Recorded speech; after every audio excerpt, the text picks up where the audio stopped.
Oh, there we go.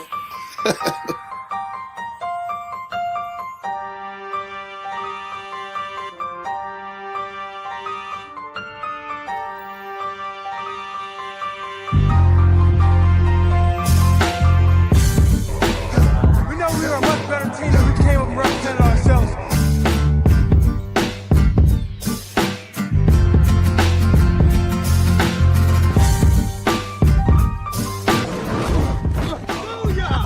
That's what we call a sack lunch. Nom, nom, nom, nom, nom, nom. What's up, everybody? Welcome into another edition of the Sack City Podcast. I'm your host, the one and only Vinny Milani, joined as always by my best friend in the whole entire world. He is Aaron, the Mukesiah Mukes. It is a beautiful Wednesday, December 17th morning here in the city. It is, well, it's not snowing anymore outside where I am, but it is It's white. cold. It's cold. It is Whoa. We're not. I don't live in that part of It is town. Connecticut. I don't It live is in that part of Connecticut, town. so it probably is very white. No, I don't live in that part of town. There's a good group of people outside. It's the holidays, man. I'm excited. We started watching Christmas movies last night and the night before. I'm buzzing. I'm very excited about Christmas. It's my favorite time of year. I love Christmas too, but I don't have time to watch Christmas movies. It must be nice. Unfortunately, I'm constantly working and paying attention to my fantasy football teams, which you wouldn't know anything about. I understand, as you've been eliminated from all your leagues. Wow, just a real quick jab right there off the top. It's not easy being out of the playoffs. Okay, I put my heart and soul, and I'm sure everyone else that's watching, you did the same. It's tough. I guess we'll be able to give you both sides of it because Aaron is the Mukesiah and he's still in all of his playoffs. And I'm over here just messing everything up, getting out, bouncing the first round. Paying homage to Terrence Bud Crawford for retiring. I had to throw a nice jab early. Even the dog's throwing jabs at you. The dog is I don't know what's happening. It's chaos over here. You always know. I live in a zoo, and it's what happens. We've got a great show ahead of us. We're going to look back at Week 15. We've got teams that are now clinched and clinched their tickets to the postseason. We've got teams eliminated. We'll look ahead to Week 16. Lots of big matchups there. A lot of key games, including my Jacksonville Jaguars against the Denver Broncos. Maybe we'll talk about that a little bit. But Aaron, really, there's no other place to start than to talk about the Kansas City Chiefs being eliminated from the playoffs for the first time since 2014. This is the first time the Chiefs will not be in the postseason in the Patrick Mahomes era. He suffered a torn ACL on the final drive of that game in the loss to the Los Angeles Chargers. We'll talk about the ACL and what that means for Patrick Mahomes and the Chiefs moving forward in just a second. But I want to look big picture here, Aaron, with the Chiefs. Again, most losses for the Chiefs in a season since 2012. This was before they even hired Andy Reid. This is new territory for the Kansas City Chiefs. What do you think was the final nail in the coffin for the Chiefs this year? I think it's easy to say the final nail in the coffin was Patrick Mahomes' knee, hyperextending, but that wasn't it. That wasn't it. That's what I thought at first when I started thinking about this question. But then I was like, they were down 16-13 at that point. Like, that was the final drive of the game. Like, they were already had 13 points against the Chargers. There were other things I feel like led to this before the injury. I guess you say that more in a way of just the symbolism of what this season has been. Like, when you say final nail in the coffin, yeah, you could point to a certain moment in the season, but it really was no certain moment. This is what they've been all year long. They've been inconsistent. They haven't done well down the stretch. They've lost a lot of one-score games. I think the final nail in the coffin is saying everything that could go wrong for the Chiefs this year went wrong. And the final nail in the coffin was Patrick Mahomes' leg extending the way it did and saying, okay, now he's torn his ACL. It was like a microcosm of what this season has been in Kansas City. So there were a lot of moments. There was the Jacksonville Monday night game where Chris Jones thinks, Trevor Lawrence is down and kind of takes the rest of the play off, and he scores and they lose. There was the moment, obviously, against the Chargers, against some of those other teams. And I don't look at it as when was that one point, because I think this is what we saw all year long. It started early in the season against, the Philadelphia Eagles early in the year, the turnovers at inopportune times, the interception from Patrick Mahomes in the red zone against the Chargers. this past week when they were in field goal range, you could say it was that. So I don't look at one particular moment. I just say this is what this season was. And, it's easy for us to sit here and react. And obviously, I'm a big Patrick Mahomes guy.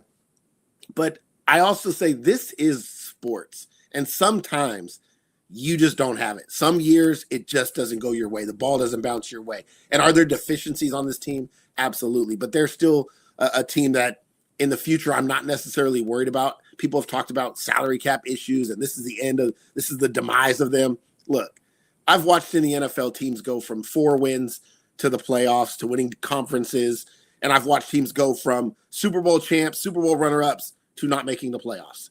1 year in the NFL is a very, very long time. I expect that Brett Veach and Andy Reid will go back to the drawing board, make some additions, retool that team, and they'll come back next year and have an opportunity as long as Patrick Mahomes is healthy. So it just was a microcosm of what this season was for the Kansas City Chiefs. They were never in it. We may have felt like they were at times. I may have felt like they were at times. But when you look at the totality of it, they just never stood a chance. It was never going to happen this year for KC. They were behind the 8 ball way too many times, and too much to overcome. Now, when we talk about Patrick Mahomes, he obviously tears his ACL. He's going to try and come back for the start of the regular season next year for week 1. I can see that happening, him being back and the story there being created. But when you look at Patrick Mahomes and what has come with Patrick Mahomes since, as of late, everyone wants to talk about the GOAT conversations, being up there in terms of the greatest players of all time. What does this season do to Patrick Mahomes' legacy? Does it affect? Does it knock him down a little bit? I know you have been you don't like getting into the conversations of greatest of all time. That's not you, but it's a thing. It's out there. Everyone's floating it around, and on the other side of it is everyone wants to see the demise of the greats. No matter whether it's Patrick they build Mahomes, you up till they tear you down. They build you up till they tear you down. Yeah, whether it's Patrick Mahomes, whether it's Tom Brady, the people love seeing the greats go down, and every little chance that they get, they will be like, "Oh, he's not the greatest anymore," or they did this Tom Brady. It just happens all the time. What do you think this does to Patrick Mahomes' legacy? It might. Let's be real. On the world of social media and the internet and all these people in here, it's going to be a big deal. It's going to be, he can't be the GOAT. He can't do this. But in reality, it doesn't do anything to his legacy. Let's be honest. He's a 3-time Super Bowl champ. He's been to 5 of the last 6 Super Bowls. He could retire today and he would make the Hall of Fame. So, and we would appreciate that. We might not appreciate that in the moment right now, but if this was 5-10 years from now, people would look back and be like, dude, Patrick Mahomes was a beast. Like he was it. This is what we do in sports. We build you up. Everybody built up Patrick Mahomes, including the people that hate on him now, were the same ones building him up when he was getting to that point. And then they got tired of him, and then we tear you back down. That's exactly how this world works. We build you up, we tear you down. Tom Brady had won 3 Super Bowls before he tore his ACL. I'm not trying to make the direct comparison. I'm not saying he's going to be Tom Brady, but Tom Brady had 3 Super Bowl championships. He tore his ACL. They missed the playoffs. Now they had 10 wins, but they still missed the playoffs that year. He was out that entire year where Mahomes wasn't. And then he had that second kind of run, right? And then Brady came back and he had that second run and had his continued success. I don't know if that's going to happen with Mahomes. I do know one thing. Patrick Mahomes is still the best quarterback in football. If you want to debate today, Josh Allen, because of the injury and everything that's going on and the way Josh Allen's playing, I'm okay with it. I'm not going to go crazy, but there's a reason why Patrick Mahomes has the accolades that he has. He's been the best quarterback in football for the past 8 years and 7-8 years. And I'm going to leave it at that. If he's injured, he has to get back. We'll see what happens next year. But I don't like knocking people off a mantle. Nobody wants to knock Joe Burrow off the mantle. He's hurt every year, but they still want to say he's the second best quarterback in football or he's a top 5 guy. We don't do that until you win. And then we start to not try to knock you off. I think Mahomes will be fine. I don't think his legacy is hurt by this. It's an injury. He's missed 2 games in his career. 2. And now he's going to obviously miss the final 3. So I think Mahomes' legacy is fine. I think Kansas City Chiefs ultimately will be fine. This is just a moment in time where they can learn from it. They got to get better from it. And I expect that they'll do that. They have a good front office. Wow. What a very media trained answer on the back end of that was. They're going to learn from this. They're going to come back. They have a really good front. I've been in it for 4 years now. I've been in it for 4 years. Patrick Mahomes is not better than Drake May. Come on, man. Taylor May, not better than Drake May. Okay, Drake May just lost in a game. He was up 21-3. Calm down. We'll talk. I know we're going to transition there, but I do have a couple of questions. I want to make sure the fantasy people are getting their questions asked. Somebody asked, do you start Bo Nix or Matt Stafford? I actually just like to roll with Stafford, even though there could be some injuries. I know Devontae Adams might not play, but Bo Nix is a guy that he could – I think he's just a mid guy. And then he had the game last week against Green Bay. I don't know if that takes place. They're playing Jacksonville, tough matchup. I would go with Stafford there. Somebody asked Bo Nix or Brock Purdy. Lots of questions. I think people are excited after the game he had against Green Bay. I'm be honest with you. I kind of like Brock Purdy against Indianapolis. I think they're going to get a lot of possessions. Charvarius Ward is out. Obviously, Sauce Gardner's out. I know Indy played pretty good against Seattle, but I think the 49ers are a little bit better option against Indy than what we saw from Seattle. Sam Darnold's just, he's Sam Darnold. So I would go with Brock Purdy over Nix. I don't know if you feel the same way. Yeah, my thing. I think my hiccup there was Bo Nix over Stafford, and really it's more of just from a defensive perspective, which team Stafford's going up against and which team that Bo Nix is going up against. I know that the Jaguars, they are still a team that they force a lot of turnovers and they will pick you off. But then Seattle though kind of shuts you down. I'm very interested. I want to go back and see what Stafford did against Seattle the first time. He only threw for he had a decent game. He just only threw for 130 yards. So they ran the ball. That's my concern. But he was 15 to 28. He had 2 touchdowns. He only scored 13 points, but it was again because of the lack of he fumbled that game. So that hurt. So that not to confuse I don't like confusing anyone who asks fantasy questions on this show and give them an opposite take, but I think I lean Bo Nix over Stafford this week. Just because of the matchup, I worry about Stafford getting shut down again. People are either going to take your advice or my advice, and the fact is, you're not in the playoffs. I'm in the playoffs, so you can pick. Hey, you pick. Kids know today. Kids know what to pick.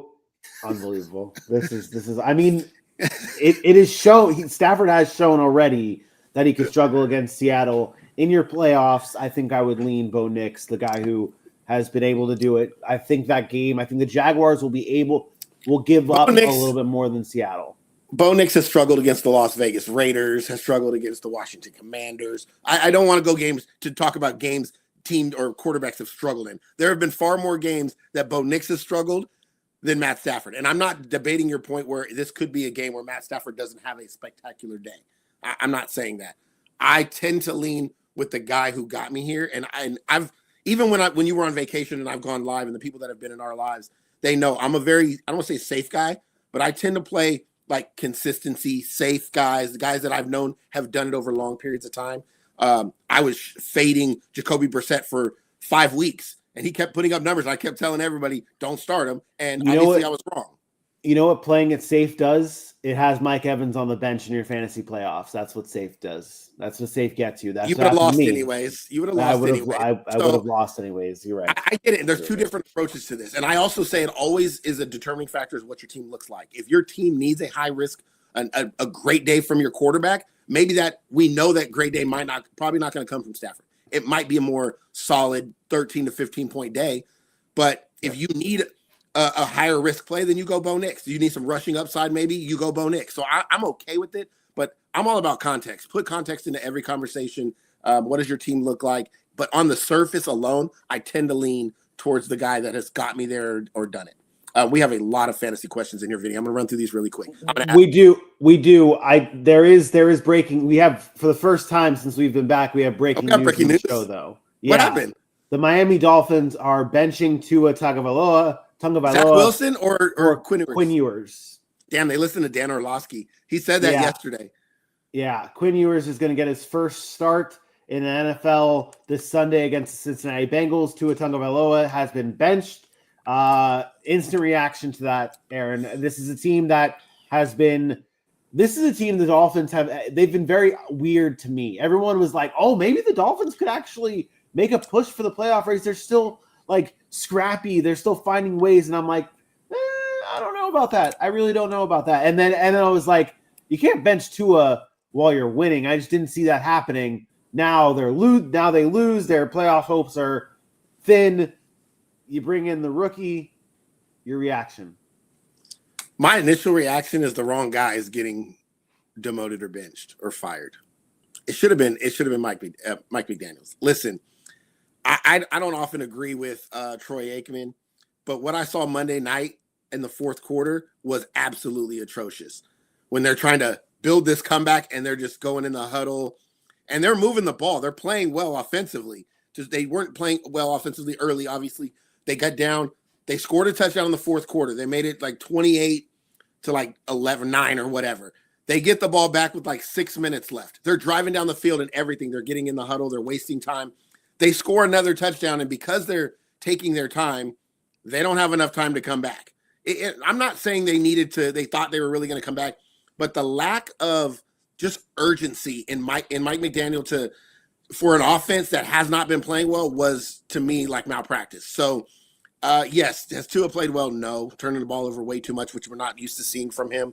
Am I moved by the Quinn Ewers? No. Zach Wilson probably should have got the first crack, if I'm being honest. But not surprised by it. I just think that they're firing the wrong guy. I think they're firing the wrong guy. Mike McDaniel should have just been gone. This is what goes back to what we had talked about last week when we brought up Phillip Rivers and whether the Colts should be starting Riley Leonard or Phillip Rivers, and they want to go with Phillip Rivers to try and keep their playoff hopes alive and all that kind of stuff, rather than going with the young guy, seeing what he has. This is the flip side of that. The Dolphins are not going with the guy that we've seen before in Zach Wilson. They're going with Quinn Ewers to see what he has. 7th round pick for the Dolphins. I like the move in terms of seeing what you have with Quinn Ewers. I know you and I have not seen eye to eye about that, but see what you have there. The last question here, and then we'll get back to our fantasy talk in the TikTok chat. Again, reminder to everybody, if you have any fantasy questions, drop them in the chat. We will get to them. We'll mix it in along with our Week 15 breakdown. But my question to you is this the end of the Tua Tagovailoa era in Miami, or you had brought up this should have been the end of Mike McDaniel, but it's not as of right now. It's the end of Tua Tagovailoa this season. How do you see this offseason kind of shaking out for the Miami Dolphins now that this news has come down? I think, number one, I hate when teams do this. I hate when teams – I just would have had Tua finish the season. I don't believe in, my 7th round guy, I'm going to come see what he has. I think there's no win situation here. Either Quinn Ewers plays well and you go into next year thinking, man, I got a quarterback that played 3 games and he played super well, a la Matt Flynn type style stuff. And then you go into the next season and now you still have no quarterback, right? Or you still have to address it in the draft. I don't love it. But I do think this probably is the end of Tua in Miami. I don't think you bench a quarterback you're paying that much money to if you don't have an idea that you're moving on from him. And if you are, then what is the point? Like, what is the real point of playing Quinn Ewers if you know that Tua is going to come back next year and be your quarterback? All you're doing is creating more controversy either way. Because if he's really good, then you go into next season with the quarterback question. Well, should Tua even be starting week 1, right? Yeah. And you don't want to start a season off that way. So I just think this, again, it's mishandled on every front. I think this is something, if that was going to happen, it should have happened in the middle of the season when he was playing terribly, and it isn't. So, again, I think this is more of a coaching issue. I do think Tua's time is probably over in Miami just based on the fact that you're paying him that much money, and I'd have to obviously look at what that looks like. I don't know what kind of house. But you're talking about. I'll look that up. I want to kind of even segue this back to our fantasy talk with our TikTok viewers here. Steven in the chat brings up Tyreek Hill to Denver in 2026. Kind of what I want to spin this to is, how does this impact everyone else on the Miami Dolphins? Maybe even from a fantasy perspective. Who on Miami's been fantasy relevant? Devon Achane. No one, but people have dynasty. Jalen Waddle dynasty. Devon Achane dynasty. Looking ahead, what does this do? Do they move Tyreek Hill? I think the Tyreek Hill question is he ever going to play football again? Let's start there. We don't know that. Dang. Jalen Waddle he's been blah this year. Like it's not like Jalen Waddle's been really good this year. I don't think that it moves the needle either way because you don't know what the replacement is. We don't know what Quinn Ewers is going to do, but I don't think you can add value to any of those guys or take away value. Devon Achane is it. Devon Achane is going to get the ball in this particular offense. I think the bigger question is when Mike McDaniels is fired, which he should be at the end of the season. If he's not, then I think you're fine with Devon Achane. But if Mike McDaniels gets fired, how does that look for Achane in an offense that runs through him right now? Because McDaniel leans on him so heavily, both in the run and pass game. Does somebody else come in and change that? Are they going to use him in a different way? Is Devon Achane going to be gone? Are they going to trade a guy like that to maybe get some assets because he's a running back and you can't really lean on a running back in the NFL as your main guy? Obviously, we've seen that. So I think that's the bigger question from a dynasty perspective. Though I don't think you can really judge that right now. I think if you're a Tua owner, you're saying Tua is probably going to be elsewhere. But right now, from a fantasy perspective, there hasn't been much to like on Miami anyways. So Tua's future, the Dolphins have a potential out in 2027, so they would still technically be stuck with him next year. His dead cap is 99 million. Oh my God, numbers are hard. About $100 million. So they have no way. They have no way of getting out of that contract next year. He's going to be on the Dolphins next year. Yeah, unless they're like, what could you trade him? You could. I mean, who's going to take that salary on? That's going to be really tough. I always compare it to like when Daniel, like, and I did this with Trevor Lawrence earlier this season when I was starting to come out on Trevor Lawrence. I was like, okay, what did it look like when like Daniel Jones got cut from the Giants? And I was like, okay, wait, this dead cap was like 60 million, and this is not that. This is much harder to get rid of. That's a $100 million dead cap hit. That's crazy. Nobody's taking this contract on. They're going to be stuck with him next year, which makes this move even more perplexing. Yeah. So now he's back next year. So he's going into the season you're going into 2026 after this atrocious year with already quarterback questions. Like Tua's on the bench, or you just say Tua's our backup. We're going in a different direction. A la like a Kirk Cousins with the Falcons, and they came in with Michael Penix and said, he's our guy. We don't care. We'll pay him $100 million to sit on our bench and be a good backup. So, which Tua can be. He can be a good backup. Yeah, crazy for sure. All right, let's hit us with the chat here. With somebody put in here, I'm beefing with my chick while I'm in jail. That's funny as hell. All right, let's go quickly. We already talked about Bo Nix. We're gonna go Kyle Pitts or Tyler Warren. Kyle Pitts has been playing well. I like Kyle Pitts in this matchup just because of quarterback as well. Phillip Rivers are going to lean heavily on the run. They haven't thrown the ball as much, obviously, without Daniel Jones. But give me Kyle Pitts the way he's been playing. Even if Drake London's back, I still like Kyle Pitts. I think they keep him involved. I don't know who to start at quarterback this week, man. What are your options, sports guy?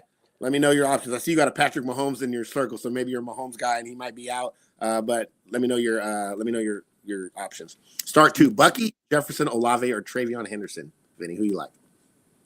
Bucky, Travion, and who? Jefferson and Olave. Start two. Man, I as someone who got eliminated from the playoffs with Justin Jefferson on their team, I was like thinking to myself, it's really hard to bench. It's really hard to bench Justin Jefferson, but I mean, like, it's to that point where it's you can bench him, especially with what you have right there. So I probably would go. I think Trevion's in my lineup. He's just been too explosive not to be in my lineup. And then, oh man, who do the Saints have? I think it's easy. I think it's Bucky and Travion. Really, I was leaning Bucky or not Bucky. I was going Travion and Olave. I think Olave against the Jets. We saw what the Jets can give up this week. I think that this is the perfect week for Olave and that. I don't think the Saints have an offense like the Jaguars. I'm just saying. I don't think it's the same, but I think that this could be that week where like the Saints offense, Kellen Moore gets it going and it's like, okay, this is our time to show what Tyler Shuck can do, and Chris Olave can be the big beneficiary to that. I think, and it's against the Jets who. I'll give you two options. I think the safe play is Olave. I think you're going to get a high floor there. But if I was looking for some upside, I would play Bucky. Bucky against Carolina too. Yeah, I don't think Olave has a big day. Like Olave's big days are not big days. Like he just doesn't have that. I don't know. His biggest day this year was the 26-point game where he had the 2 touchdowns. Outside of that, he's been kind of a 10 to 15-point guy. He's very high floor. He's been pretty consistent, but I don't see a big day. We're both in on Travion though against the Baltimore Ravens. Do you think this could be a trap game? Like I think Travion's too explosive. He's too good. Eventually, Ramondre is going to be so washed out of that offense. He kind of already is, but I just think Travion's too explosive. There's going to be too many big plays. It's like benching a lesser version of Devon Achane or Jahmyr Gibbs. When you watch them play, their 6-yard runs that most people have turn into 12-yard runs, turn into 15-yard runs. He's too explosive. He's too fast. I think Travion's a must start right now. For sure. A couple more here. Woody or Kareem. I think if Woody plays, you go Woody. Yeah, I definitely go with Woody. They said he's fine. They said he could have came back, but they were already well ahead. So I think Kareem just has low upside. Yeah, and the offense with the Chiefs, we do not know what it's Monangai or Kamara. Also, you think Kamara going to be back this week? They're talking about Kamara possibly being back, which could also help the Saints offense and spread it around a little bit more. But I think Kyle Monangai is a great play, man. They give him the ball on the goal line. I know they're playing Green Bay, but I like him. They're running the ball in Chicago, and I think that he's going to get the touches. If you look at over the past, he's had a double-digit touch or carries in each of the last 5 games. I know he didn't play well against Cleveland, but against Green Bay last time he was 14 for 57, didn't score, so it was a little bit lower. But I don't know what I'm going to get from Kamara either. Kamara has not been good this year. So yeah, I would lean I would as well.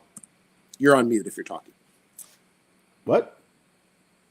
I'm not muted. Still can't hear you. Really? Anyways.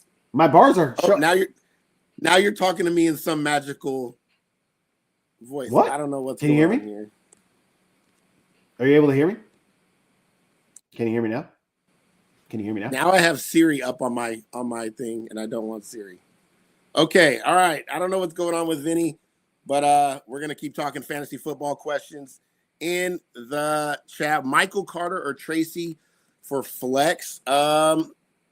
I like Michael Carter. I like Michael Carter a lot. Are you back? I think so. Hopefully. Okay. Can you hear me? Okay. Yeah. Michael Carter or Tracy in flex. That's just these are the hard hitting questions. Yeah. I know. This is what you're supposed to ask. This is what you're supposed to answer. I lean Tracy against that Minnesota defense. I think I lean there. I don't trust I know Michael Carter had a pretty good week this week for Arizona, but I don't. What do you think about the fact what do you think about there's nobody left in the backfield? Like now that Bam Knight's out, obviously there's no Trey Benson. Amari DeMarcado is just not a guy that's going to get enough carries because he doesn't really run that way. He's more of a third down pass catching guy. And Michael Carter is also capable of that. Just for some context, against Houston, 14 for 56 on the ground, 4 catches, 38 yards, didn't have to score, still put up 13 fantasy points. And the high volume, especially in the passing game, I don't know. I kind of like Michael Carter in this one. I don't think I agree. I don't think I agree with you there. I think I lean Tyrone Tracy. I think the matchups are very similar. I don't think either one's going to have a great day. I think last week Tracy getting in the end zone twice obviously inflated his value. But there's still Devin Singletary there, and I still worry about when he's involved, especially the Giants have had a tendency to lean on the hot hand. If he gets hot, they'll keep giving him the ball. I think this is a split backfield. I do lean Tracy a little bit slightly over Devin Singletary, obviously, but I don't know. I just think the high volume of the Cardinals offense and the passing attack and the passing game is going to help Michael Carter get a high enough floor to where I think I like him slightly this week. Slightly. I think it's close. Okay. All right. Still, we're disagreeing a lot. I'm sure our fans are loving that. Well, that's clear. It's clear that we're going to disagree because you are the one that's in the playoffs still, and I am not in the playoffs. So this is Waddle or Waller. Start with Ewers. I would actually probably lean Waller over Waddle, but that's just because young quarterbacks tend to throw to tight ends more. Ask Harold Fannin if you're a Shedeur Sanders guy. Yeah. We'll get through a couple more of these. Harold Fannin or Dalton Schultz. Speaking of, I'd go Harold Fannin. I think that that's the number one target in Cleveland's offense right now. Yeah. Theo Johnson or Travis Kelce. I gotta ask you, is it gonna be weird to see Travis Kelce catch passes from somebody else? Like, I can't imagine if Patrick Mahomes said, "Hey, I'm not gonna be back till middle of 2026." I think Kelce retires. Like, this is gonna be so weird. I think the question is really, is it going to be weird watching that touchdown celebration when Travis Kelce catches a touchdown from Gardner Minshew this week? Man, Gardner Minshew's a bum. They had a chance and he throws the pick late. And they had a chance to he's a bum. Anyways, all right, what 44-year-old quarterback is sitting out there right now coaching a high school team that the Chiefs can bring in? Carson Palmer available? I'd go get Carson Palmer. We bring Cam Newton off the desk? I would go get Cam. Give me some Cam. Over Gardner Minshew, I'd take Cam Newton right now. Stop it. That's so disrespectful. Like 36. That's so disrespectful. What's disrespectful? Cam not in the league for a reason, man. Why is Cam Newton not in the league? Because he stinks. But also Gardner Minshew also stinks. Cam Newton's not in the league because of his personality. It's not worth the trouble. Let's be honest. Gardner Minshew stinks. Yeah. Gardner Minshew is terrible. Speaking of Gardner Minshew, someone has a question of Trevor Lawrence or Kirk Cousins. This is Trevor Lawrence. Not even close. Not even close. Are you sure? I'm 1,000,000% positive. With the way that offense is looking in a game that the Jaguars are going to have to be Kirk Cousins had 27 fantasy points last week against Tampa. Congratulations. On the road. And he's going to get Drake London back maybe. Congratulations. Give me Trevor Lawrence still. Oh, the guy that wanted to fire Trevor Lawrence and cut him. I still want to fire Trevor Lawrence. The guy that didn't want Trevor Lawrence on anywhere near his team. Okay, let's move on. All right, hold on. Morning, guys. What's up, Bailey? How about them Seahawks, huh? 11-3, and they said it was a 7-1 team. Seahawks are definitely balling out. All right, let's go. Let's talk next headline, and we'll wait for some more questions. Going back into week 15. All right. Yep. All right, I can do that.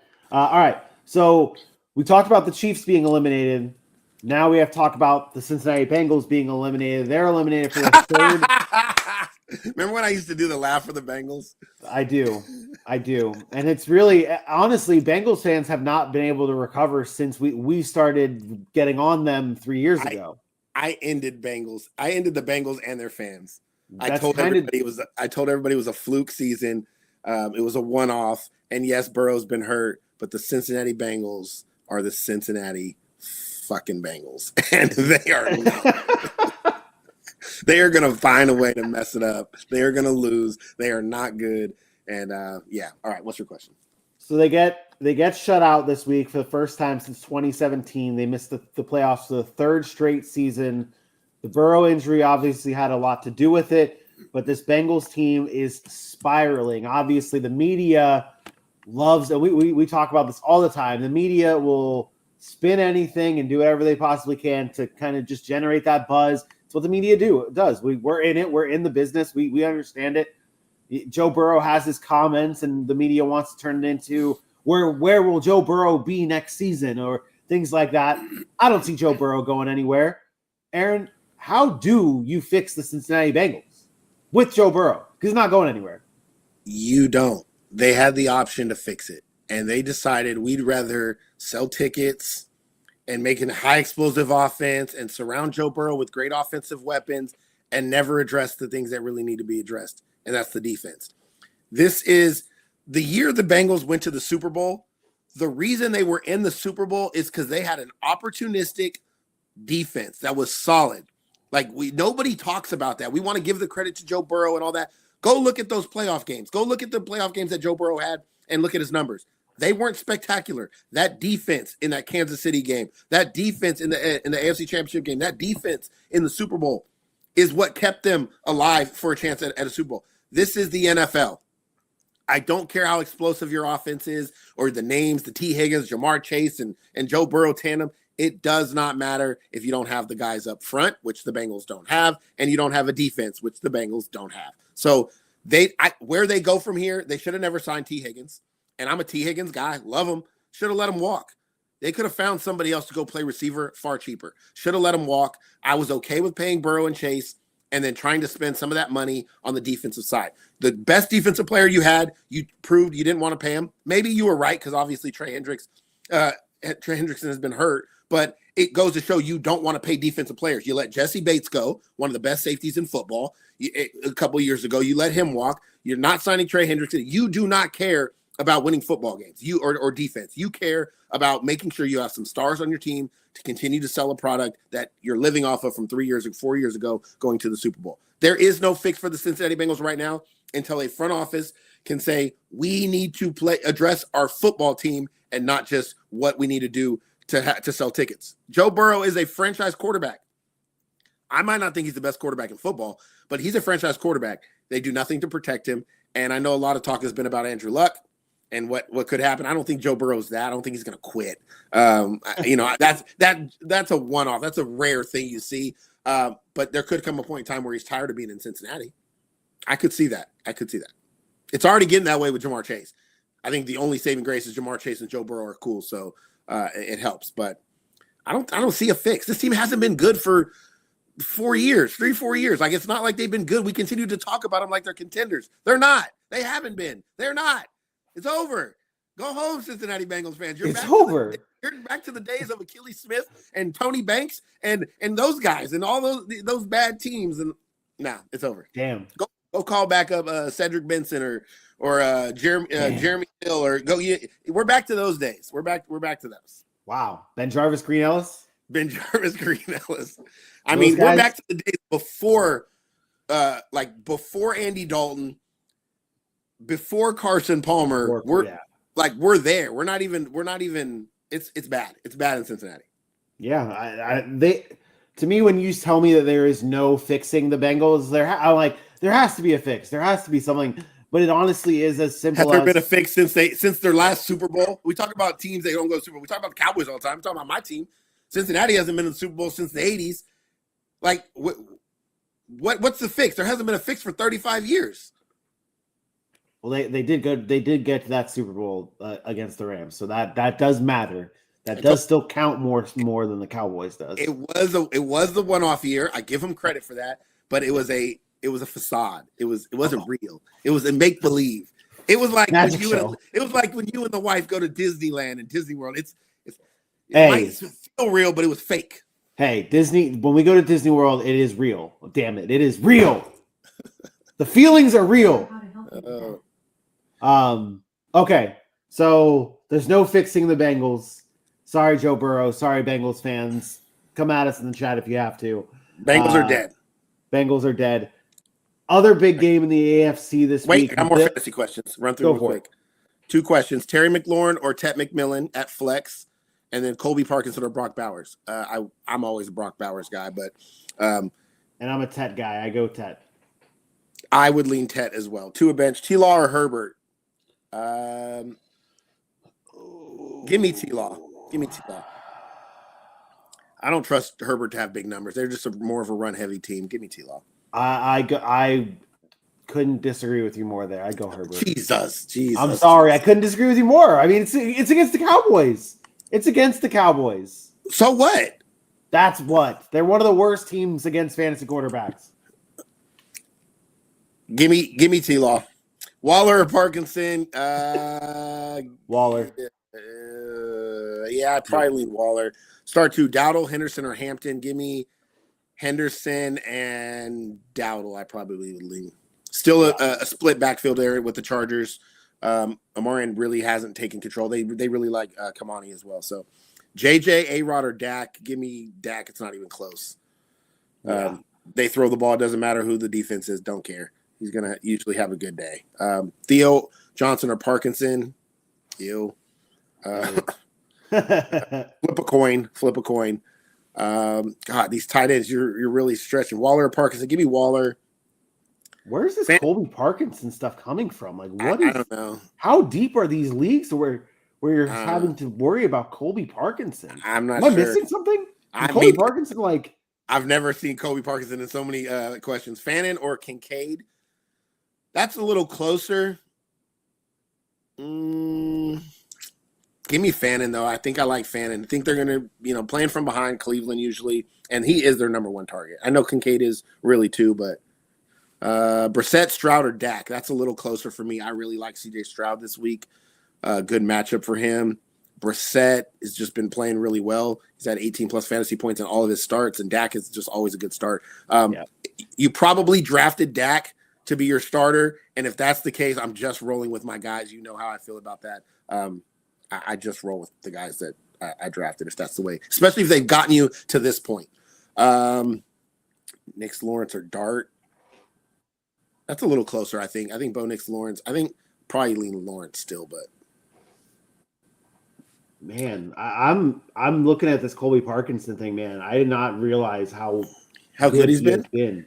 Yeah, he's been good, but I mean, it's Colby Parkinson. Hey, this is fantasy championships on the line, man. Fantasy playoffs are here. We got it. What you have. He was good last week. He was okay before that. It's not like I think what people are asking is Devontae Adams goes out. Yeah. Right? No Devontae Adams does that give an inflated boost to Colby Parkinson. But you talked about it playing on Thursday night against a tough defense against Seattle. I am not trusting Colby Parkinson. You can trust him if you want. He's the 23 tight end on the season. It's not like he's been top 10. It's not like he's been okay, but again, when you got guys coming off, and I know he's missed some time, when you got guys coming off of a big week like that, I just temper the expectations. I say take the last 2 weeks and what he's done, probably split the difference, probably finish as a top 15 tight end. Maybe he'll be good, but I still think there's guys that I'd have ahead of him. Hello, Nicole. How are you? Woody Marks or Kyron Williams? That's closer than I think a lot of people would think, only because Blake Corum has started to get a lot of work. It's going to be a tough sled against that Seattle defense. He's scaring people. He's scaring fantasy managers. He should. It was only a matter of time. Blake Corum can run the ball. I probably leave Woody Marks if he's healthy, just because I think he'll get the bulk of the time. This is a disgusting question. What a time to be alive. Brett asks, J.J. McCarthy against the Giants or Lamar Jackson against the Patriots? What a world we live in. Is that really a question? It's not a question. Start Lamar Jackson and don't even think twice about it. Oh, man. You're not benching Lamar Jackson. Listen, this is what I'm not. You're right. I'm not. What you tell fantasy owners. If you're the guy that's going to lean on somebody the entire year, and then especially when it's like Lamar Jackson and J.J. McCarthy, okay? Like that, you're not even – 2 weeks ago, everybody's saying J.J. McCarthy shouldn't be in the NFL. So, like you can't make that decision. If you do and you win, great. But I guarantee more times than not, you're going to be left disappointed. And you will hate yourself for benching Lamar Jackson on the game when he throws for 300, runs in 2 touchdowns. You will hate yourself if that's the semifinal matchup. You're not going to hate yourself if you benched J.J. McCarthy for Lamar Jackson. And it's an island game. If you do get that from Lamar and you're just having to watch Sunday Night Football with this type of game, you're going to want to just jump off a bridge. Exactly. It's game over. It's game over if you want to do that. You can't do that. Yeah. Look, I and people are really on this Colby Parkinson. Look, again, I'm going to tell you guys, he's the red zone target for Stafford. With Devontae Adams out, he'll get more. If you guys feel that way, I'm not going to tell you that. I'm always like, I'm a man of the people. You can have it. You can have it. I'm telling you that there are probably better tight end options out there. If you didn't have one of them and you're looking for a guy to pick up and play because you're unsure, sure. But let's not go crazy about Colby Parkinson and just think just because Adams is out. What happens when a receiver is out is, and this, when Devontae goes out in the middle of a game, you don't have time to game plan for any other receivers. Receivers aren't used to doing certain things. Now you have a week of practice or 3 days of practice or whatever, and you know a guy's not going to be playing or probably not going to be playing. Now you get the other receivers that are going to come in and say, okay, I'm going to have to fill this role. This is what I'm going to have to do. Don't expect every Devontae Adams target to go to Colby Parkinson. And let's be honest, it's not like Devontae Adams has been this big yardage guy this year. It's been in the red zone. I expect in the red zone for them to lean maybe more heavily on the run game, lean more heavily on a Colby Parkinson. But if he doesn't catch a touchdown, then what? Then what are we looking at? We're looking at a 7-point game. the 3 catches for 45 yards or whatever. Like you got to be careful with stuff like that. And I'm not saying he can't have a big day. I'm just saying temper those expectations. Darren Waller went for 25, and that's the debate you're having, right? Is Darren Waller or Colby Parkinson? I'm the matchup with Waller's better. He's now got a rookie quarterback who's probably going to be leaning on tight ends heavy, so I expect him and Dulcich to be getting a little bit of work. And I don't expect Waller to be that great either. I expect Waller to be right around 10 points. I expect Colby Parkinson to be right around that as well. So if you want to choose Colby instead, more power to you. Talking about it, I lean Colby Parkinson over Darren Waller. That part I do. I think give me the hype. Give me the hype. The offense that's going to score more points. Give me Stafford throwing to him. That I do lean. Are we sure they're going to score more points? Yes. Okay. Yes. Okay. I'm sure they're gonna score more points. Real quick, something that just popped up. Live shows and stuff like that. I can't really. So that's Tyreek Hill posting the GIF of the dude Deucin. See, I told you, is Tyreek Hill even going to come back and play?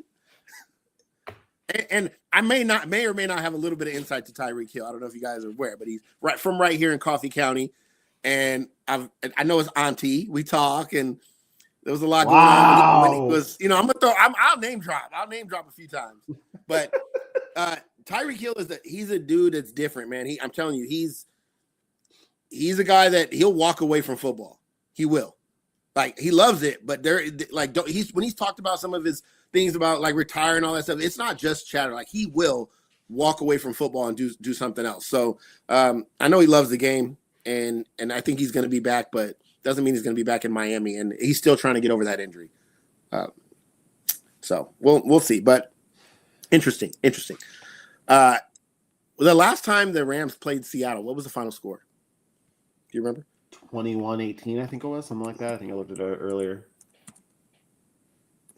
I wasn't sure because you said they were going to score a lot, and I was like, 21-19 was the final score. I was like, I don't think they put up a lot of points against Seattle last time, and they scored. They scored 14 in the first quarter, and one touchdown the rest of the game. So Colby Parkinson in that game was 2 for 14 with a touchdown. I definitely agree that I think Colby Parkinson is more a touchdown dependent guy. I don't think Darren Waller is a touchdown dependent guy. That's why I lean Darren Waller. Darren Waller is more move the sticks. He can finish the game 6 catches for 75 yards. I don't see Colby Parkinson doing that in that offense. So even without Devontae Adams. So I think he's more touchdown dependent. And whenever you have to rely on touchdowns, count me out. I'm not a touchdown dependent guy. Ask David Montgomery. Just saying. All right. Let's get back into it. We'll go rattle off a few more fantasy questions in a little bit. But let's talk about the Bills. Let's talk about the Patriots. The Bills were able to come back, rally back from being down 21 to take down the Patriots 35-31. It ties the largest comeback win on the road in franchise history for the Buffalo Bills. Aaron, do you think this game is more about the comeback? Do you think this comeback was more about the Bills and what they're capable of, or the Patriots and what they're not capable of in big games? Well, the real answer is this is more about me and how I can foresee the future. I mean, let's be honest. I ranked them in my power rankings ahead of the Patriots. I said Superman will put on his cape, and when Superman puts on his cape, the Bills are better than the Patriots, and that's exactly what Superman did. He put on his cape, and they won the game. And obviously, he had some help. They had a good day running the ball like they always do. But I think this is about a team that has won, obviously they haven't won a Super Bowl, but the Bills are a more experienced team. They've played in certain big games. They've been to AFC championships, and they have the quarterback that's been in those games as well. And Josh Allen has a unique ability to carry a team. We talk about guys carrying teams and leaning on a player.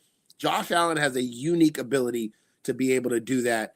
And it's like he just flips on a switch. And in the second half of that game, for them to go touchdown, touchdown, touchdown, touchdown, touchdown, and not be stopped against a defense that had been playing well, against an offense that had been playing well, it speaks to what Josh Allen is capable of. I don't think the Bills are a good football team. I've been saying that. The Patriots probably are a better football team than the Buffalo Bills. The difference, they don't have Superman. That's it. So it's just about Josh Allen. It's just about a guy that knows how to get it done. And the Patriots shouldn't necessarily feel bad about this loss, but they should be worried that is a guy that we might have to face in the playoffs. And when he puts on his cape, we couldn't stop him. We could not stop them from doing what they wanted to do. And that would worry me if I was a Patriots fan. Yeah, I think that's the red flag that's being raised here. It's like, crap, we can put up all these points, but still lose because we don't have that guy on the other side. It's the second largest blown lead at home in franchise history for the Patriots. It's because of guys like Josh Allen being able to do that. That's special sauce over there that you're going to have to face in the play. That if you want to get to the Super Bowl, you are going to have to go through Buffalo. This is what we talked about the other day, though, that I will continue bringing up, that this is the year for the Bills. Like, this is it. Like, Mahomes is now officially out. It will never count. It's not the year because it won't count. It won't count. I'm telling this is, and you're right. Could they get a Super Bowl? Sure. If they went through it and they get the Super Bowl, everybody will say Josh Allen's a Super Bowl champ. But the minute Patrick Mahomes lines back up, they'll say he did not beat Patrick Mahomes to get there. That's exactly what's going to be said. I can see it in writing now. It's very similar to the way that people view Patrick Mahomes against Tom Brady right now. They say the 1 year they had a chance, the Bucks beat him, and then the AFC Championship game, the Patriots beat him. He just couldn't get past Tom Brady, so he can never be the GOAT. Like, I see it now. Now, it would be great. It would be great for Josh Allen's legacy, and maybe years when he retires down the road, we'll look at it and we'll say, yeah, yay. But while they're still playing, people will always point back to, well, he did it in the year. Patrick tore his ACL. Chiefs didn't make the playoffs. Lamar Jackson wasn't there. Or what? Like, it'll just be going through Drake May, Bo Nix, CJ Stroud, like all these guys that are not Hall of Trevor Famers. Lawrence. Let's just say that. Bo Nix, CJ Stroud, Justin Herbert. You don't even like Trevor Lawrence. Stop saying his name. I want to like him. I do have to point out like him. Drake May is getting a lot of love about MVP and all this stuff. He didn't play that well. Like, he ran the ball well. He didn't throw the ball that well in that game. It was his first game this season with under 200 passing yards. That was 14 to 23. His completion percentage is probably his worst completion percentage of the year as well. He did not play that well, but he has the legs to make up for it. This is why he is actually more similar to a Josh Allen than I think a lot of people want to even say. Like, I think that's the style of quarterback he could be. Josh Allen's obviously more physically imposing, but Drake May has that ability to be a Josh Allen type where he can impact the game because of his legs. Yeah. Even though he's not throwing the ball well. And that's what's made New England special this year. So I give a lot of credit to Drake May, but it was not his best game with his arm. Yeah. They're still a playoff team. They're still going to be there. They're still going to be in the dance. I'm interested to see. But I think they wanted home field advantage, and I think that could be an issue. And you don't want to falter down the stretch, right? Like, they play Baltimore on the road. If they lose that game and Buffalo wins out, what does that look like? Do they still have division? Like, they got to lock down that division first, because if they have to go on the road in the first round and play a team, one of those top 4 seeds, they're not going to be like, that's not something you want to do. Like, you don't want to go play Pittsburgh in the first round in Pittsburgh. I know Pittsburgh's not good, but you don't want to play them. Unfortunately, it would be probably going into Jacksonville. They would probably have to go. Maybe Houston. Depends on who wins the division. I think Houston could end up winning this division here. So it'd be on the road against Houston, on the road against Jacksonville, on the road against Pittsburgh. I would not want. I mean, going on the road against Jacksonville, that's easy. But I'm just playing. Well, especially in December, January. It's not like playing them in August. Yeah. Well, yeah. Even the Jaguars don't want to play in Jacksonville in September. All right. So. We've looked at both sides of the coin here. We've talked about the teams that have clinched playoff spots. We've talked about teams that have been eliminated from playoff contention. There are new teams that could be coming up on the horizon, getting eliminated from the playoffs, that are big name teams like Baltimore, Dallas, Detroit could be all potentially eliminated. Maybe not this coming week, but in the future.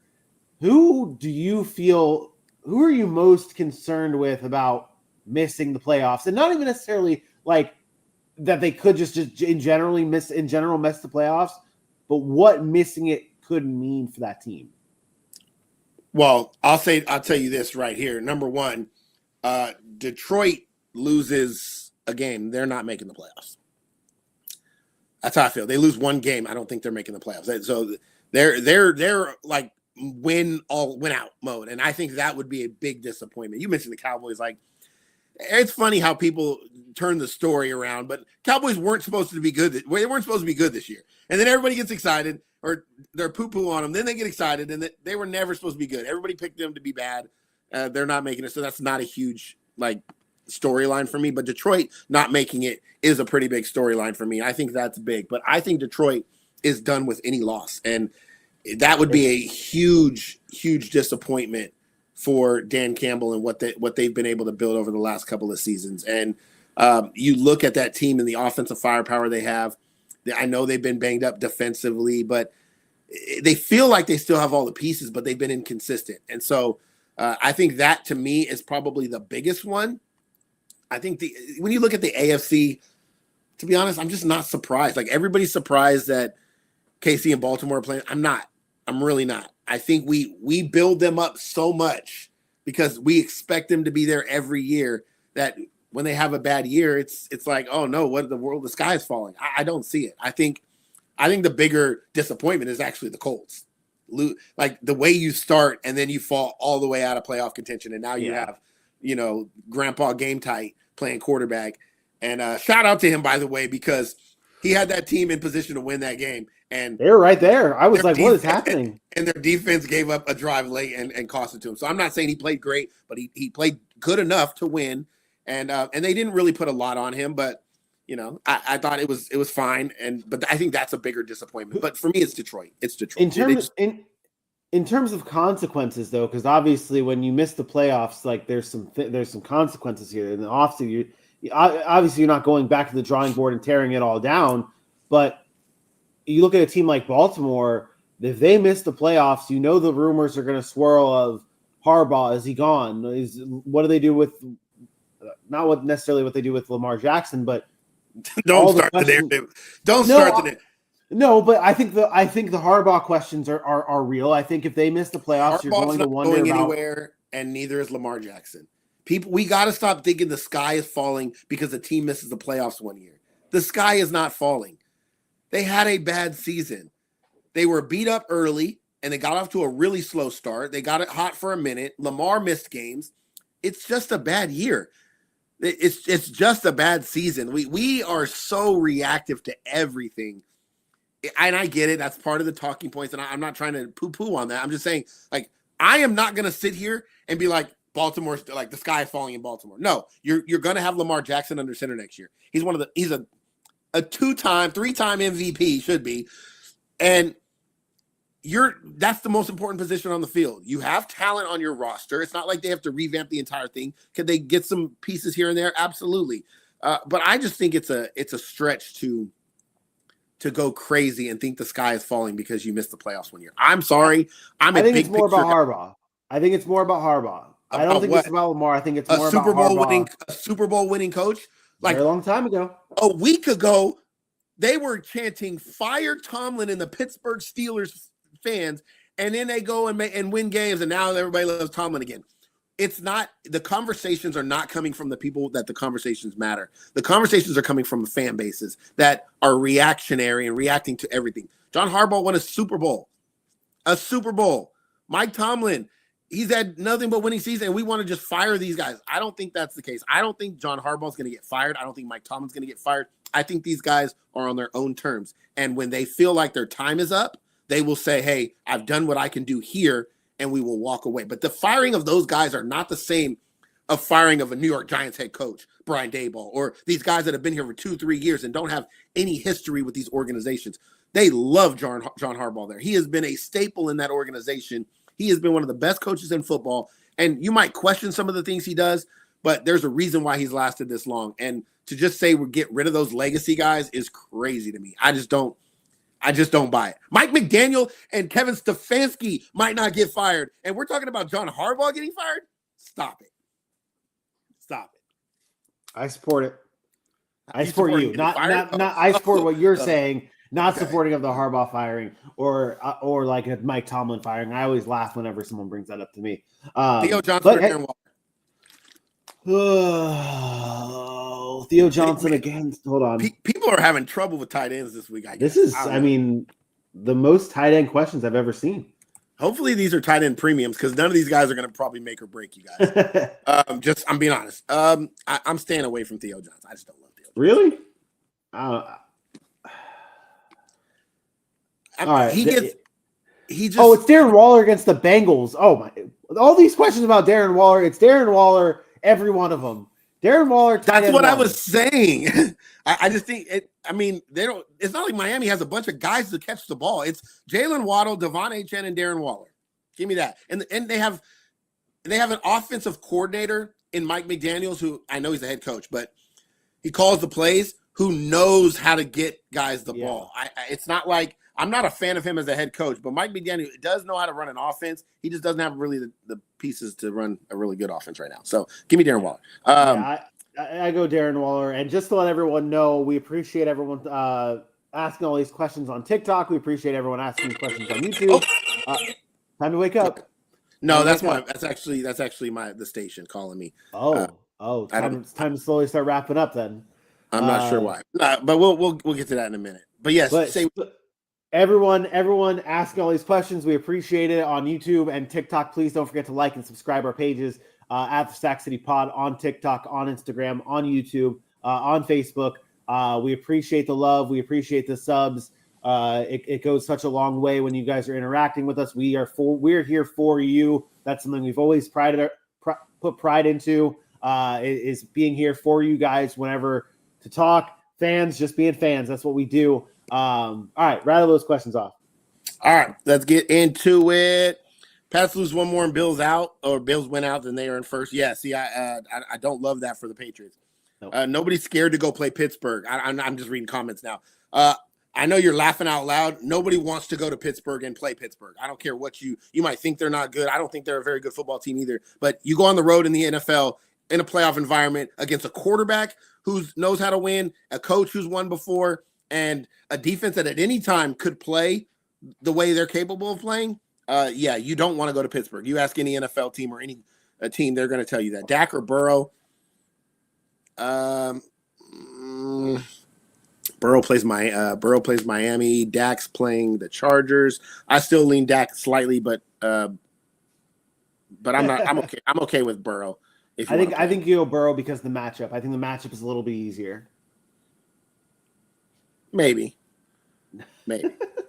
You say listen. I think Burrow didn't play well against Baltimore. Baltimore's defense is not good. I don't think that. I think Baltimore's defense is a little bit better than people give them credit. I don't think that they're great, but I think in this case it's Miami. I think Miami's defense is not good, and I think Burrow could. But Burrow, you act like Burrow's played great. Like Burrow has not played great. No, but I think this is the. Burrow's played 5 games. 3 of them have been single digits. I think this is the week Burrow will play great. I think that matchup against the Dolphins is much better than what Dak's got going on, and I think I would lean Burrow. I think Dak Prescott is matchup proof. And yes, does that mean he's going to have every game be great? No. That's no team, no player in fantasy has had great weeks every single week. But I do believe that Dak Prescott is the majority of the time a matchup proof. I mean, Dak Prescott didn't do too great this past week against Minnesota. Did you hear what I just said? Did you hear what I just said? I just said he was not that good against Minnesota.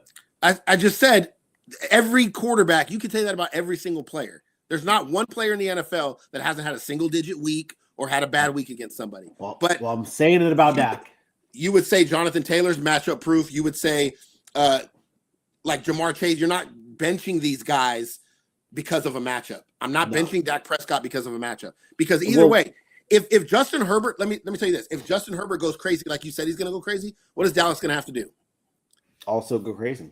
Throw the football. They're probably going to get some garbage points. So I take those things into consideration. Where the Bengals, if they take a big lead or they go ahead on Miami because Quinn Ewers is playing quarterback and they're up 24-28-0, they're not going to be throwing the ball as much. So I take those things into consideration. I just think that when you have a player like Dak Prescott or these guys that have got you there, I'm not benching them. I'm not benching them. That's why I'm saying Dak. Stroud or Purdy? Stroud, Dart, or Purdy? Give me CJ Stroud this week. Oof. I think I like him against Vegas. Or Brock Purdy, one of the two. I'm staying away from Jackson Dart, though. Yeah, same. Stroud or Jalen Hurts? I'd go CJ Stroud. I still don't trust Philadelphia's offense. Wait. Stroud or Jalen Hurts? I'm taking CJ Stroud. Oh God, I can't. I don't. Ah, man. You don't what? I'm not doing that. I'm not. That one I'm not doing. Jalen Hurts over Stroud against Washington, one of the worst defenses against quarterbacks. Yeah. Everybody loves that. One of the worst defenses against quarterbacks. Okay, division game on the road. You can take Jalen Hurts. I'll take CJ Stroud against Vegas in a non-division game against a team that's already quit. Give me CJ Stroud. This is the first time they've played Washington this season. Yeah, no, I'm not. Nope. No, what?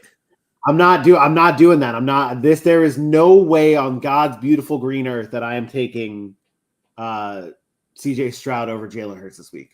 Nope, not happening. Jalen Hurts has historically struggled against the Washington Commanders. Again, you're just taking it at face value saying Jalen Hurts versus CJ Stroud. You have to put context into it. And the context can't just be, Washington's one of the worst against quarterbacks. That's everybody's favorite fantasy go-to line. They're the worst against quarterbacks. Anyways, I'm okay with it. You're okay. I don't think Jalen Hurts is going to be terrible. I just don't like it. I think CJ Stroud is playing really, really well right now. They're beat up in the backfield. I think CJ Stroud is playing well. I'll give me CJ against the Las Vegas Raiders. The Vegas Raiders.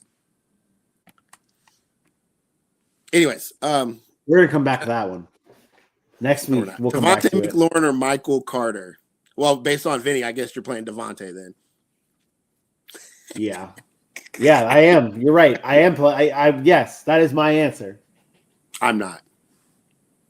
Over McLaurin, who do you have? I would definitely play Terry McLaurin over Devontae, and I would also play Michael Carter over Devontae. Only one wide receiver from Philly is going to go off. They just rarely go off at the same time. I don't like those odds. A.J. Brown versus Devontae. Nope, can't do it. Can I start Waddle without Tua? I wouldn't. I would look elsewhere. I wasn't even starting Waddle with Tua, so I would look elsewhere. Goff or Brissett? This is crazy, but I'm gonna go Jimmy Jacoby Brissett. Yeah. Goff against the Packers. I don't love it.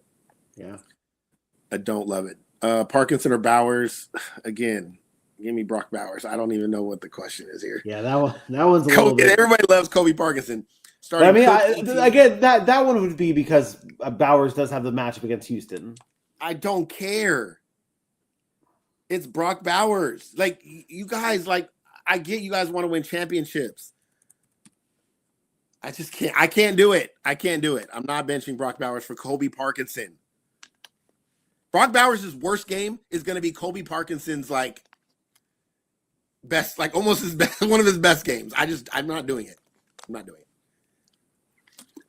Bowers can get Kobe Parkinson numbers without even playing without playing.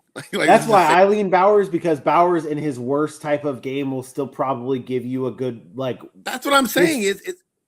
His floor is probably the average game for Colby Parkinson. He has a higher floor. He has a higher upside. What is the question? Yeah. Waller or Hawkinson? Give me Waller. Hawkinson hasn't been very good to me. Yeah. Watson, Carter, or Luther Burden? Watson, I think, is he hurt? I don't know how much he's going to play. Carter or Burden? I'm a volume guy. Probably would go with the volume here. I'd probably go Carter. Yeah. Mayfield, McCarthy, Rivers. First of all, Rivers shouldn't even be in the conversation, and Shador Sanders shouldn't either. But Baker Mayfield's my answer here. I just can't trust any of those other guys. Not that Baker's. We didn't talk. We haven't really talked about the Bucs as much, but they're a team that when we're breaking down and recapping stuff, they're struggling. They're falling down. I mean, but I love what I saw from Mike Evans this past week. Even though he was on my bench, I think that the Bucs bounce back. I think they'll figure it out this week against Carolina. All right, a few more here. Bench ETN? No. Depends on for who. I wouldn't. No, I'm not benching ETN. How do you feel about Stafford this week? Only other option are Kirko, Chains, and Shuck. Just play Stafford. Just play just play Stafford. I mean, yeah, Tyler Shuck be running around and shucking it around, but no. Pick one: Devin Neal, Addison, Hunt, or Blake Corum. Ooh, that's a little tougher. Neal, Addison, Corum. Yeah, Kamara could be back. Neal got banged up last week. Addison has not been good. Hunt, I don't love either. Honestly, the way things are going right now, I might just lean Corum, even though they're playing Seattle. No. He's going to get the touches. I don't know if any of those other guys are even going to get the touches. I think if Kamara is back, you don't go Neal. But if Kamara isn't, if it's Neal's backfield in New Orleans, then it's. I agree with that. If Devin Neal's, if it's his backfield, I just don't. He didn't play. He got hurt.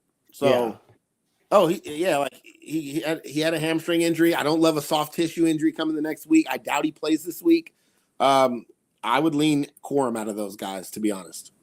Now, I don't love any of them, though. Don't love. Would you rather pick up someone on the wire? Maybe someone's out there. Depending on who's out there. Like, if you can go get a Michael Carter, I'd rather have Michael Carter than Would you rather, like, I know a lot of people dropped Ja'Cory Cross-Merritt, Bill? Would you rather I'd rather have a Bill Merritt, especially if Rodriguez is out again. I'd rather have a Michael Carter. Would you rather, depending on Woody Marks' status, I think he's going to be okay. But if he's not, I'd like the John Jordan. I'd rather have him. Would you rather? And I know you get all hot and bothered by this, but would you rather maybe like not like a handcuff, but like a backup guy like a Kamani Vidal against Dallas? Kamani Vidal is not on the waiver wire. I'm just throwing these names out there. I know. I'm just saying, like, he's probably not on your waiver wire at this point. He might. I mean, he's rostered. I mean, sleepers. Would you rather like a Devin Singletary over those guys that we just said? I'd rather have Blake Corum than Singletary. I think. Yeah, I know that Corum's at least going to get some touches. He's going to get. He's probably going to get at least 10 carries. You hope that he can find his way in the end zone or something. I know it's Seattle. I know it's tough, but let's be honest. It's not like Seattle's not beatable. Jonathan Taylor had a pretty good day against Seattle. Not saying Blake Corum's Jonathan Taylor. Don't get. I don't want that to be. But the Rams have a very efficient running attack. They can make some things happen. I would look to see if Michael Carter's available though. There. All right, we're gonna keep rolling with these. Do I start Rashee Rice? Oof. I would say yes, unless you have a better option. But he's still probably the number one option in Kansas City. 6-man parlay hitting 25K tonight. Just inbox me and I'll send you what I got for free. No, Jalen, thank you. I don't need your help. He working on. I don't need your parlay help, brother. I got it myself. Quick, stop spamming my chat. Good defense. Real quick, Bailey asked, "Do you think the Jaguars could win out the last 3 games and maybe have a shot at the 1 seed?" No, thank you. Have a nice day. You just wanted to ask because it was the Jaguars. No, I wanted to ask because we still have to give love to our YouTube. No, because the Broncos and the Patriots are not going to move that much. Like, I don't think the Broncos are going to lose. What do they play? If the Jaguars beat the Broncos this week, then I will consider that a yes. Because I will say, yeah. Do they have a chance if they win this game? Then yes. Yeah. If they have to win this game for them to have a chance. Yeah. Because obviously they need to win out. And then, like that Chiefs game now, Broncos going to roll the Chiefs now. Like, yeah, but they still play. They still play the Chargers, who are going to be battling for something to end the season. And then you look at New England. Are they? What are they going to be battling for? Seeding. We saw like you said, you don't want to play these certain teams on the road. You rather play. Well, if they don't win the division, they're going to be on the road. So whether they're not going to be like, we'd rather play Pittsburgh on the road. That's what I'm saying. If they don't really have anything to play for. You could, especially with Justin Herbert's hand, you could see them rest Herbert. We've seen this last year where teams didn't care about the seeding once they weren't getting one of the top, the top seeds. That's fair. I'm not saying they are, but they definitely could. So all good. Let's start wrapping this up here. Let's go rapid fire on these questions. I don't think I have many more. Pickens or Michael Carter. I'm probably going George Pickens, but just more upside there. I think Michael Carter's a solid play this week. Don't get me wrong. I know I said his name a lot, but I'm probably still leaning Pickens slightly. Pick 2, Pittman, Etienne, or Jaden Reed. I'm a Pittman Etienne because Jaden Reed there's too many weapons in Green Bay. There's just too many guys to throw the ball to.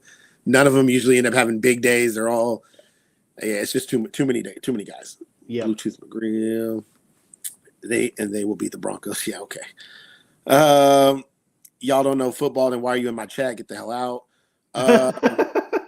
Bruh. Y'all don't know football, but you coming on my chat. Get the hell out of here. Any day you want to sit down and talk football, let me know. Start Dak versus the Chargers or Lamar versus the Patriots. Leaning Dak slightly. I know Vinny likes the Chargers defense, but I like Dallas's offense against anybody usually. Yeah. Lamar versus Patriots. Patriots are tough defense. Start 2, Reed, Brees, McLaurin, Corm, or Michael Carter. Holy jumping! What is? Who do the Jets play?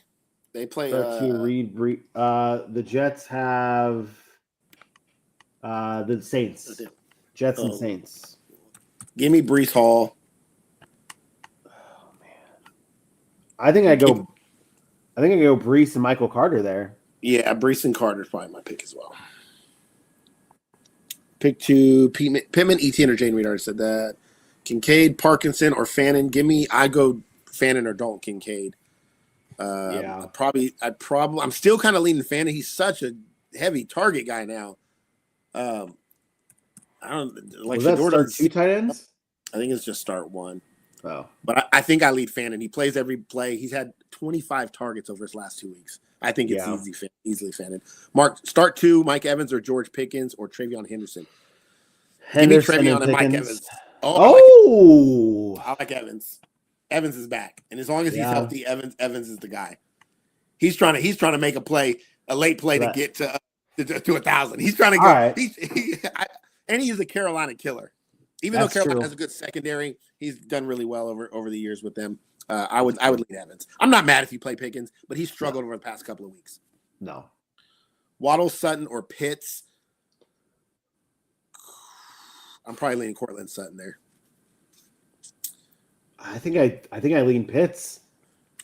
If Drake London plays, those were Pitts. That's what Pitts has been working as, Drake London. Yeah. And I think Drake London plays, it goes back to what he was before. So does that change if London doesn't play? If London doesn't play, I like Pitts. But if London plays, all those route tree that Pitts has been running has been Drake London's routes. He's literally been running that Drake London position. So I think Sutton finds the end zone this week. So I like Sutton unless Drake London's out, then I might lean Pitts. If Christian Watson's out, do I start Reed? I'm okay with you starting Reed. I would temper your expectations. Because they still have Dobbs and a lot of guys. So Porto or Shiki in a match.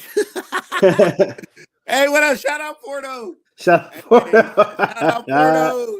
Hey, my guy. Hey, I'm coming to Cali. 2 days, baby. 2 days.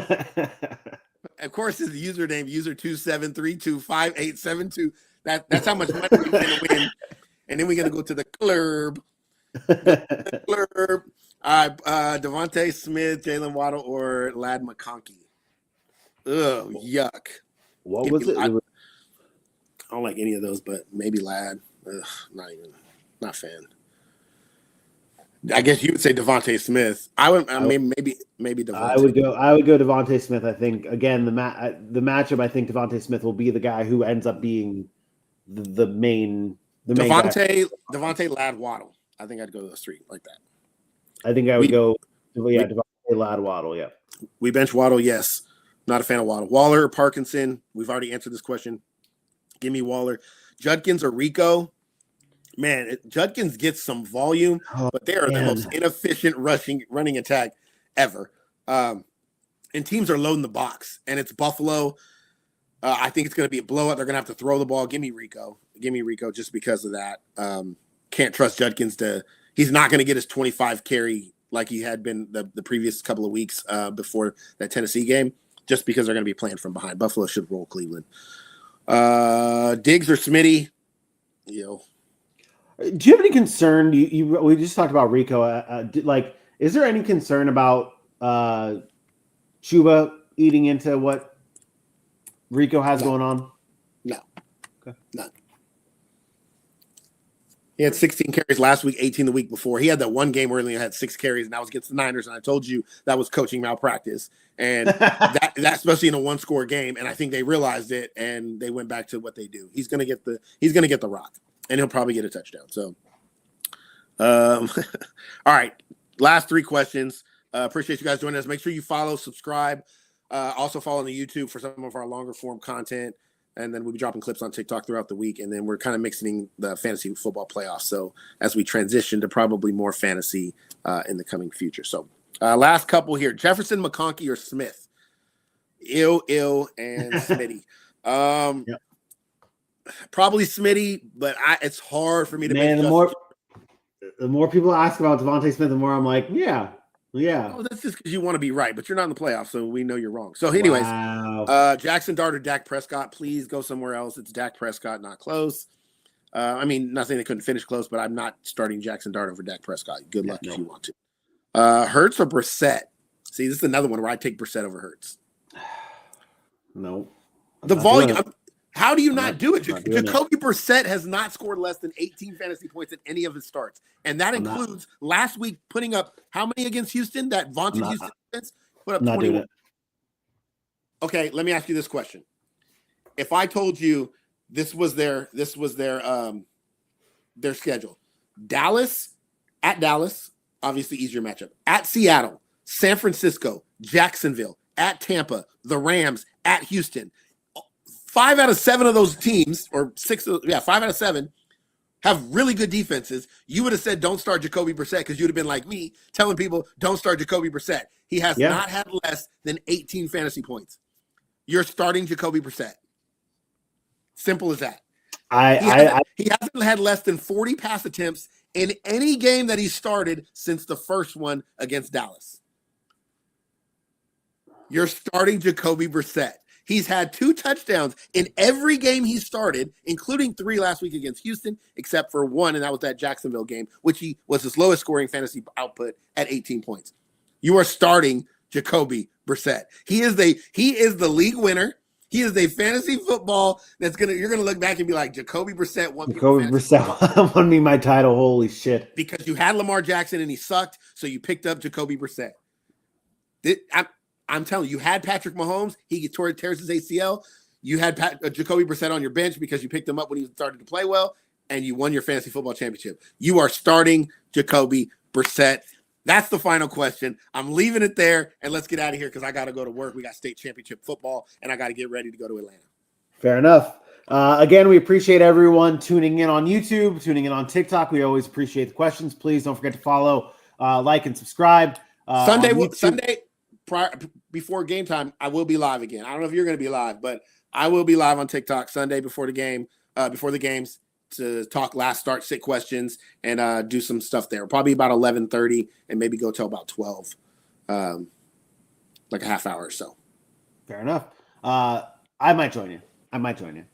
We'll see. Even on vacation, I'm working.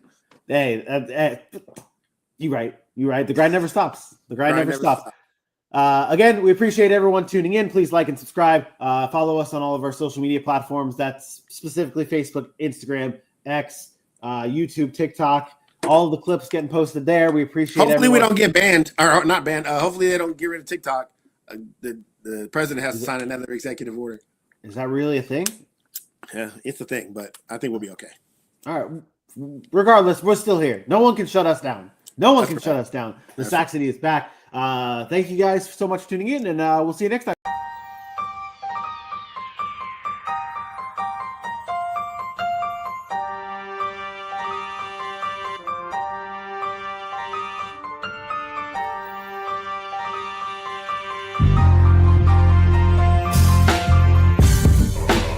We know we are a much better team than we came up and represented ourselves.